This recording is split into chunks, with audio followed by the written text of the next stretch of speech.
Сайн байцгаана уу хүүхдүүдээ, та бүхэнд энэ өдрийн мэндийг хүргэе. Өнөөдрийн монгол хэлний хичээлээр өгүүлбэрийн гишүүн гэсэн сэдвийг хамтдаа үзэж судлах болно. За өнөөдрийн хичээлээр бид юу сурах вэ гэхээр нэгдүгээрт өгүүлбэрийн гишүүдийн ангилал юу гэж ангилдаг. За тэгээд тэдгээр өгүүлбэрийн гишүүд нь ямар асуултанд хариулагддаг. Өгүүлбэрийн гишүүдээр зөв зурж сурахын тулд юуг анхаарах ёстой вэ гэдэг талаар хамтдаа ярилцаж үзэж мэдэх болно. За тэгэхээр өгүүлбэрийн гишүүдийн онцлог. Нэгдүгээр өгүүлбэрийн гишүүд нь өгүүлбэрийг бүрэлдүүлдэг хүүхдүүдээ. Өгүүлбэрийг бүрэлдүүлдэг бүрэлдүүлбэр байгаа. За хоёрдугаарт мэдээж нэрлэх мэдээлэл үүрэгтэй тийм ээ. За тэгээд мөн бие даасан үгсийн аймгаар илэрнэ. За дараа нь ямар нэг хэрэглүүрээр хэлбэрчин буюу ямар нэгэн нөхцөл ямар нэгэн нөхцлөөр хувирах нэ. За тэгээд гишүүн бүр өгүүлбэрийн гишүүн бүр асуултанд хариулагдана хүүхдүүдээ. Гишүүн бүр асуултанд хариулагдана. За тэгээд гишүүдийн илрэх урт нь янз бүр байдаг. За жишээ нь магна тэнийтэл, магна хагартал баярлав гэх тэ. За тэгвэл энэ магна хагартал баярлав гэдэг энэ гурван үг маань нийлжээж өгүүлбэрийн гишүүнээр зурагдах нь тэ. Яагаад гэвэл магна хагнах гэдэг нь баярлах гэдгийг илэрхийлдэг хэлц үг учраас за эдгээр нь нийлээд нэг өгүүлбэрийн гишүүн болох нэ. Ийм учраас гишүүдийн илрэх урт нь янз бүр байна гэж байна. За хал үзэж халуун чулуу долоох гэх мэт хэлц өгүүд бүгд нийлж нэг гишүүнээр зурагддаг. За энд илүү тодорхой багш нь тайлбарлаж бас жишээт нь бичиж өгсөн байна хүүхдүүдээ.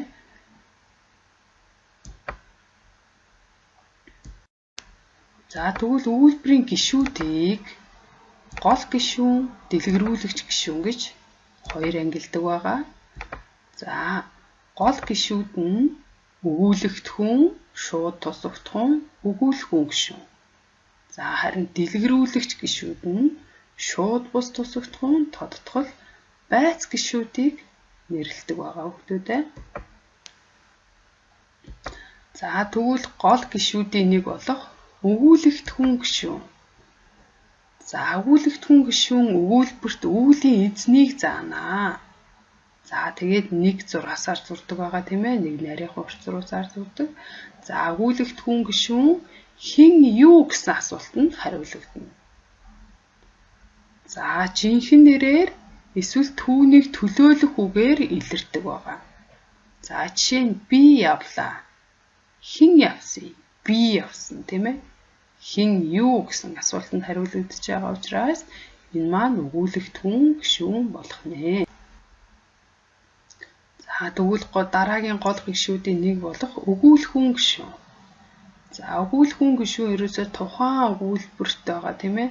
За үйл явдлыг илэрхийлсэн болц явцыг илэрхийлсэн үгийг өгүүлэхүүн гишүүн гинэ. За тэгээ өгүүлэхүүн гишүүн өгүүлбэрт мэдээж үйл үгээр илэрнэ тийм ээ. За тэгээ өгүүлэхүүн гишүүнийг ийм хоёр нарийнхан урт-зурасаар зурдаг байгаа. Өгүүлэхүүн гишүүн яах, яасан, хэрхэх гэх мэт асуултанд хариулагдана. Жишээ нь од харвав. Од яасан? Од харавсан тийм ээ. За тэгээд өгүүлбэрийг зурхдаа эхлээд үйл өгүүдээ олно хүүхдүүдээ. Үүлэг болгоныг нэг өгүүлбэр гэж үзнэ. За үйл үгээсээ эхлээд үйл үгээ олж зураад за тэгээд хойноосоо урагшаа асуулт тавьж тийм ээ өгүүлбэрийн гишүүдийг зурдаг байгаа. За дараагийн бас нэг гол гишүүн бол шууд тусагдахуун гишүүн. За үүлэнд өртөж байгаа үүлэнд шууд тусан өртөж байгаа зүйлийг шууд тусагдахуун гишүүн гин. За шууд тусагдахууныг энэ долгионтой зураасаар тэмдэглэнэ.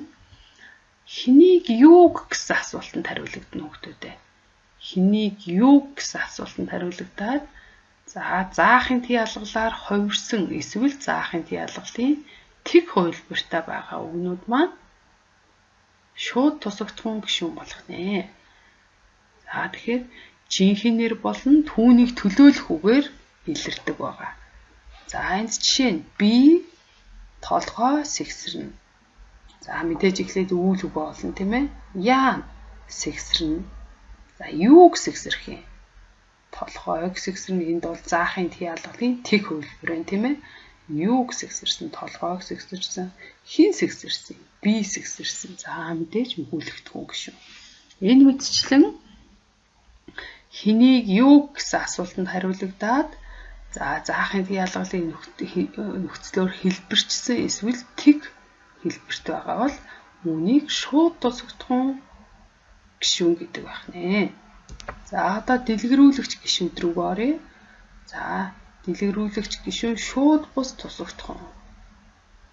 За энэ бол үйл хөдлөлт шууд бусаар өртнө хүүхдүүдээ. За тэгээд хамгийн гол нь одоо та нар тогтоогоод аваарай. Нэрлэхийн тий алгал, харьяалахын тий алгал, заахын тий алгалаас бусад тий алгалаар хэлбэрч байна. За тэгээд шууд бус тусагдсан нэг долгионтой зураас тэгээд дунд нь хүндлэн зураасаар тэмдэглэдэг байгаа. За тэгэхээр нэрлэхийн тий алгал бол үг үндсээр байна тийм ээ. Харьяалахын тий алгал буюу ин, заахын тий алгал буюу ийг гэсэн одоо нөхцлөөс бусад тий алгалын нөхцлөөр хувирах нэ. За тэгэхээр асуулт нь мөн адил эдгээр 3 тий алгалаас бусад тий алгалын асуултанд хариулагдана. Хинт юунд үг хуурших тийм ээ. Хинээс юунаас, хинээр юугаар, хинтээ юутай, хин рүү юу руу гэсэн асуултанд хариулагдах үгсийг шууд бус тусагдсан гишүүн гинэ. За энэ мэдээж жинхэнээр болон түүнийг төлөөлөх үгээр илэрнэ. За тэгээ хамгийн чухал нь хүүхдүүдээ за энэ шууд бус тусагдсан гишүүн маань одоо аялга үг болох те дуурайх үг. За жишээ нь хараад чихнээ нэгийг шивнэн. За чихнээ хаана шивнэж байгаа тийм ээ? Юунд шивнэж байгаа? Юунд шивнэж байгаа гэсэн асуултанд хариулагдаад чихнээ шивнэж байна. За шууд бус тусагдсан болсон байна. Урсгалтай хөг нийлүүлэн. За юутай хөг нийлүүлээд байгаа? Урсгалтай хөг нийлүүлээд байна тийм ээ. Тийм учраас юутай за мөн юунд шивнэн, юунд гэсэн асуултанд хариулагдаж байгаа учраас энэ маань шууд бус тусагдсан гишүүн болох нэ. За дараагийн нэг дэлгэрүүлэгч гишүүн бол тодотгол гишүүн хүүхдүүдээ. За тодотгол гишүүнийг харьяалахын тодотгол, хамжсан тодотгол гэж хоёр ангилдаг. За харьяалахын тодотгол нь нэр үгийг нэр үгтэй холбоно. За харин хамжсан тодотгол нь нэр үгтэй ч холбогдно, үйл үгтэй ч холбогдно хүүхдүүдээ. Гол нь дараагийн үгтэйгээ үндсээр холбогддог байгаа шүү. Үнийг анхаараарай. За тэгээд тэмдэг нэр авай дуурайх үг, дүрс дуурайх үгээр илэрдэг байгаа. За жишээ нь борхон хөөрхөн туулаа бүм үсрэн. За ямар туулаа юм тийм ээ? Тэмдэг нэр зааж штэ. Ямар туулаа юм? Борхон туулаа. Ямар туулаа юм? Хөөрхөн туулаа гэд. Тийм учраас эдгээр маань хамжсан тодтгол болох нь за бүм үсрэн. Бүм гэдэг нь одоо дүрс дуурайх үг юм тийм ээ хүүхдүүдээ. Дүрс дуурайх. Авай дуурайх үг. Авай дуурайх бүм. Яаж үсэрч байгаа бүм гэд авай дуурайх учраас энэ маань хамжсан тодтгол болж байна. За харин нуурын хөвөөнд очив. Юуны хөвөөнд очсон юм? Нуурын хөвөөнд очсон гэд энэ маань харьяалахын тожтгол болж байна. Харьяалгын тожтгол нь яг нэрнээсээ мэдэгдэж байна тийм ээ. Харьяалгын тий алгалын нөхцөл авсан хэний юуны гэсэн асуултанд хариулагдаж байвал энэ маань харьяалгын тожтгол болно. За харин аль ямар хэдэн хэрхэн яаж юуны гэсэн асуултанд хариулагдаж байвал энэ маань хамжсан тожтгол гишүүн болох нэ. За дараагийн дэлгэрүүлэгч гишүүн болох байц гишүүн. За байц гишүүн үүлийн орон, цаг, зорилго, шалтгааныг заадаг. За тэгээ байц гишүүнийг ийхүү тасархаа зураасаар тэмдэглэдэг байгаа. За мэдээж орон байр тийм ээ, байршил, цаг хугацаа, зорилго, шалтгааныг заана гэсэн учраас хизээ, хаана, яагаад, хаагуур гэсэн асуултанд хариулагддаг байгаа. За жишээ нь уржигдэр тэд цайдмаас гарсан. Хаанаас гарсан? Цайдмаас гарсан. Тэд хизээ гарсан? Уржигдэр гарсан гэд байц гишүүн болчихё тийм ээ.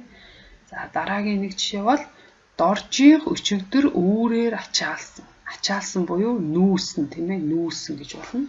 За тэгвэл хизээ нүүсэн, хизээ ачаалсан. Өчигдөр үүрээр гээд цаг хугацаа илэрхийлж байгаа учраас энэ маань байц гишүүн болох нэ. Байц гишүүн орон цагийн нэрээр илэрдэг байгаа хүүхдүүдээ. Орон цагийн ихэнхдээ орон цагийн нэрээр илэрнэ. За өнөөдрийн хичээлийг дүгнэж хэлвэл за өгүүлбэрийн гишүүдийг хэд ангилдаг. За тэдгээр нь ямар асуултанд хариулагддаг. За дээрээс нь ямар үгс ихэнхдээ ямар үгсийн аймгаар илэрдэг юм бэ гэдгийг одоо хамтдаа ярилцаж мэдэж авлаа хүүхдүүдээ. Хичээлдээ идэвхтэй оролцсон та нартай баярлалаа.